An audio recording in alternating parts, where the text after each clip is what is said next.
Kohët e fundit, qytetarët raportojnë mesazhe mashtruese, emaila apo linqe që kërkojnë të dhëna personale apo bankare.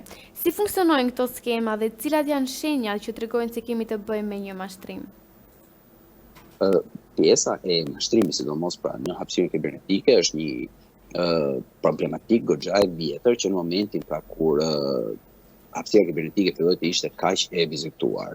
Në çastin që ne jemi duke punuar në hapësirën kibernetike, pra jemi të hapur ndaj saj, kemi pajisjet celulare, kemi kompjuterat me të cilat ne punojmë dhe komunikojmë gjatë gjithë kohës, ne sigurisht mund të bëhemi pre e grupeve të ndryshëm keqbërës të cilët merren me katalogimin e të dhënave të përdoruesve në të gjithë botën. Është një nga pikat më kryesore, pra të dhënat, shitja dhe blerja e të dhënave është një nga tregtitë kryesore që kemi sot në botë, dhe pastaj ata targetojnë në varësi të dhënave që kanë, fillojnë të targetojnë personat e ndryshëm me anë të mesazheve kështu me radhë.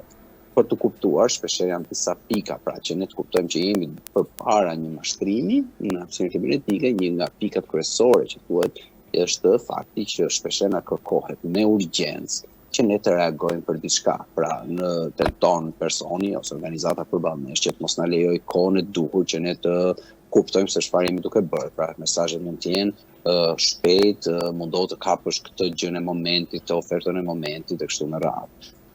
Diçka tjetër ka të bëjë sidomos në momentin kur ne na kërkohen pagesa dhe fatkeqësisht sot ka filluar që të përdoret goxha dhe strategjia e kërkimit të pagesave të vogla zakonisht. Pra nuk na kërkohet një pagesë e madhe, por kërkohen pagesa të vogla, të cilat dhe vetë viktima është më i prirur që t'i jap, pra dhe ka dhe më të thjeshtë për t'i dhënë.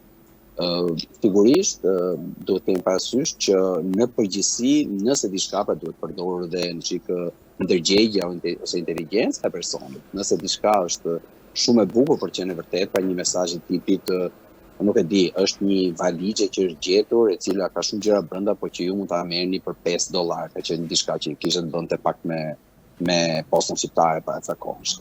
Është e qartë që kemi të bëjmë, pra aty ne duhet të fillojmë të kuptojmë që ka diçka që të shkon. Në përgjithësi është mirë që mesazhet e tilla ne t'i lexojmë me kujdes, t'i shohim me kujdes, të konsultohemi ndoshta me një person tjetër i cili ne e dimë që është e ka më të qartë pra se si funksionojnë mashtrimet në hapësirën kibernetike.